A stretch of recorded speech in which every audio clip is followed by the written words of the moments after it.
CPM এবং কংগ্রেসের জোট নিয়ে এবং তাদের জোট ভবিষ্যৎ নিয়ে কি বলবেন? আপনি একটা পোস্ট করেছেন। দেখুন, সিপিএম এর এখন এমন অবস্থা দাঁড়িয়েছে যে তৃণমূল ইন্ডিয়া এইটা বলেছিল, তৃণমূল বিশ্বাস করে ইন্ডিয়া জোটে, সোনিয়া গান্ধী, রাহুল গান্ধী, মমতা বন্দ্যোপাধ্যায়কে ইন্ডিয়া জোটের একজন গুরুত্বপূর্ণ শরিক মনে করেন। কিন্তু বাংলার রাজ্য কংগ্রেস আর সিপিএম হাতে হাত মিলিয়ে আছে বিজেপির এজেন্ট। ফলে বাংলায় আমরা একাই 42টা আসনে লড়ে নেব। ইন্ডিয়া জোট ভোটের পরে ওটা নির্বাচনোত্তর জোট হবে এবং বিজেপি বিরোধী সরকার তৈরি হবে, যার নিয়ন্ত্রকের ভূমিকা থাকবে তৃণমূল কংগ্রেস।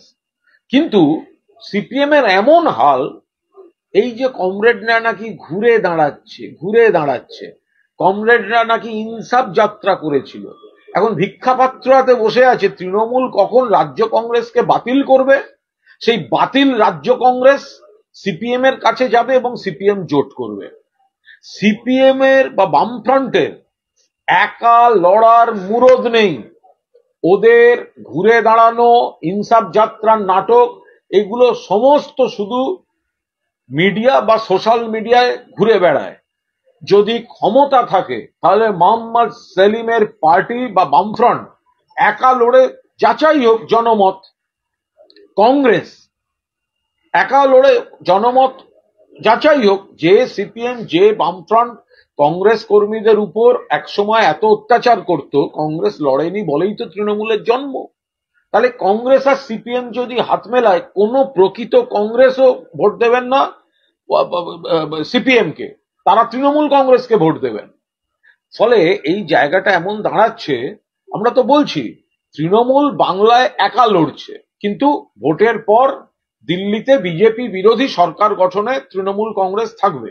এটা আমাদের নেত্রী, আমাদের নেতা বারবার পরিষ্কার করে দিয়েছেন, কারণ এ রাজ্যে সিপিএম আর কংগ্রেস হচ্ছে বিজেপির এজেন্ট। তো এই জায়গায় দাঁড়িয়ে যদি আমরা চার পক্ষ লড়াই হোক না, দেখা যাক না কার সঙ্গে কত লোক, মানুষের সমর্থন। তৃণমূল একা লড়ছে, বিজেপি লড়ছে, বামফ্রন্ট লড়ুক, কংগ্রেস লড়ুক। তাহলে বামফ্রন্ট ভিক্ষাপাত্র হাতে বসে আছে, কখন তৃণমূল দরজা বন্ধ করবে, আর সেই বন্ধ দরজা থেকে মুখ ফিরিয়ে কংগ্রেস তাদের কাছে যেতে বাধ্য হবে।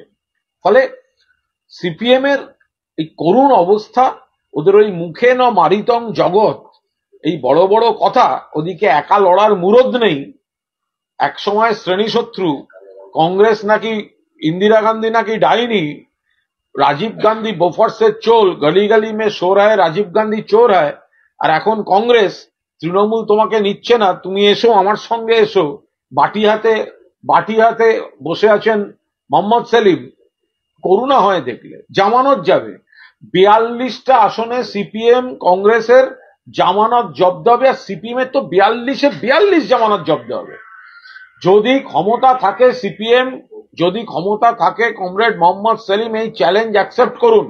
যদি আপনাদের ঘুরে দাঁড়ানোর দাবি ঠিক হয়, যদি আপনাদের ইনসাফ যাত্রাটা, আমরা বলছি নাটক, যদি আপনি বলেন নাটক নয়, তাহলে আপনারা বামফ্রন্ট হিসেবে লড়ুন। 42-এ 42 সিপিএম এর জামানত জব্দ হবে।